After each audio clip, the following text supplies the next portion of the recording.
الغرض گلغائے رنگ رنگ سے گے زینت چمن، اے ذوق اس جہاں کو گے زیب اختلاف سے۔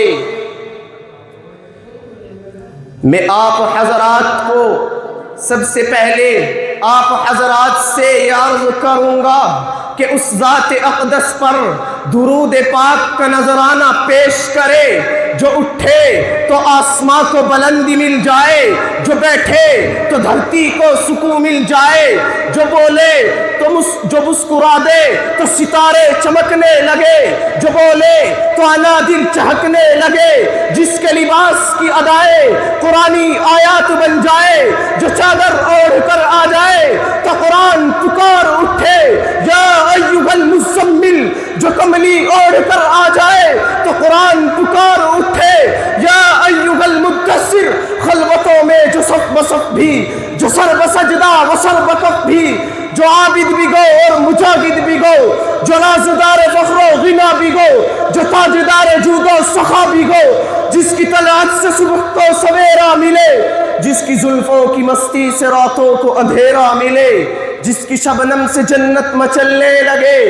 جس کے غصے سے جہنم ابلنے لگے،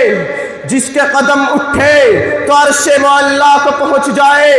جس کی انگلی اٹھے تو آفتاب و قمر شک ہو جائے، جس کی نگاہ اٹھے تو دشمن دوست ہو جائے، جس کے ہونٹ گھلے تو وحی کے پھول جھڑنے لگے۔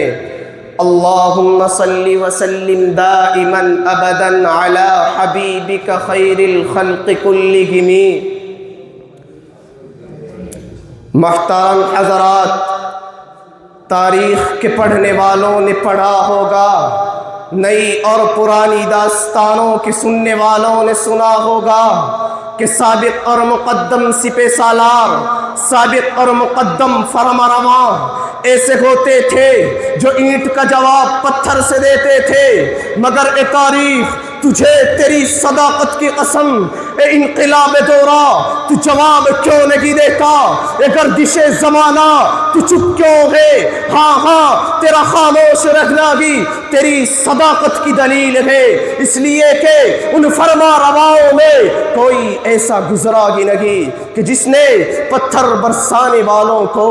پھول پیش کیے ہوں، جس نے گالیاں دینے والوں کو دعائیں دی ہوں۔ اگر ایسے رحیم و کریم کی تلاش ہے تو آؤ سرزمین حجاز کی وہ مقدس تاریخ اٹھا کر کے دیکھو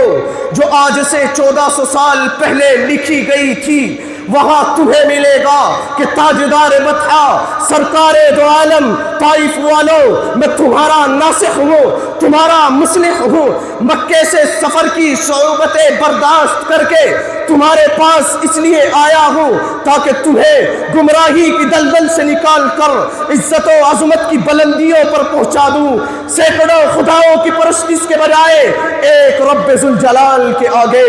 سجدہ ریز ہونے والا بنا دوں۔ مگر طائف کی شوریدہ چشم اور شوریدہ پست قوم نے آپ کے ناصحانہ جذبے کا صلہ یہ دیا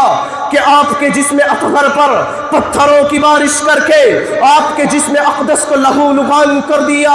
زخموں سے چور چور ہو کر جب اللہ کا راج دلارا بیٹھ جاتا ہے تو شقی بازو پکڑ کر اٹھا دیتے ہیں اور پھر اسی طرح پتھروں کی بارش کرتے ہوئے شہر کے باہر لا کر چھوڑ دیتے ہیں۔ اے ظلم و ستم کی داستانوں سے اوبنے والوں، متوجہ ہو جاؤ کہ محبوب دو عالم صلی اللہ علیہ وسلم کی بات سن کر کے کیا فرماتا ہے کہ وہ آقائے نامدار جس کو بدلہ لینے کی تمام قوتیں حاصل تھی، جو اینٹ کا جواب پتھر سے دے سکتا تھا، مگر جو اینٹ کا جواب پتھر سے دے سکتا تھا وہ آقائے